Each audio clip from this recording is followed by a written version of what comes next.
Of the latest polls puts Clinton ahead of Trump by just 3 percentage points. That's down from earlier this summer when Trump publicly clashed with a fallen veteran's family.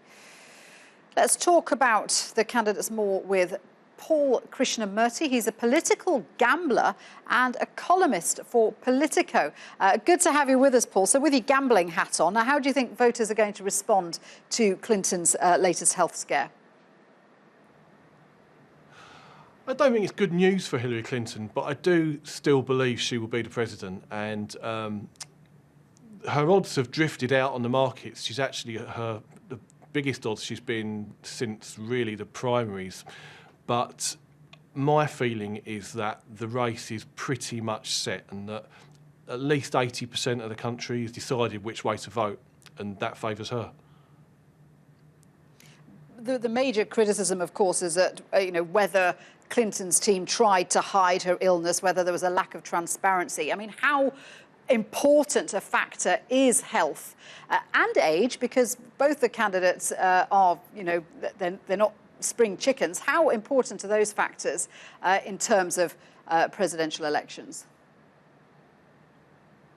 I think that they are important, and I think that Hillary Clinton's brand about being secretive and the perception of dishonesty that's come out through the email scandal is very, very damaging. And I do think if she was up against a different candidate, she'd be in big, big trouble. However, I don't think that it's going to be that important in this election, because I think that just the unique nature of Donald Trump's candidacy has turned the thing into a referendum on him. And ultimately, 2/3 of Americans have a negative opinion of him.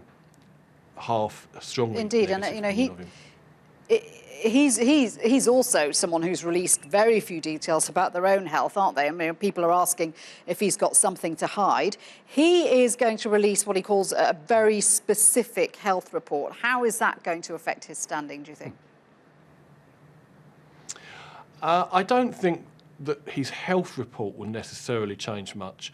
But she actually has an opportunity right now, I would have said, to turn this around, because last week Donald Trump was saying, if Hillary Clinton releases her medical records, I'll release my tax returns. So given the problems she's having, it would probably be in her interest to just come clean and be completely transparent right now, and then put the pressure back on Trump with those tax returns, which again is a... You've already said that you believe that Hillary Clinton is going to be the next president. Have you put your money where your mouth is? Have you put a lot of money on that? Absolutely, yeah, absolutely. I've been backing her consistently. Or, well, I've been opposing Donald Trump consistently. So actually, if something were to happen to Clinton and then she were replaced by Tim Kaine, for example, that would be equally good for me. My bet is that Donald Trump will not be president.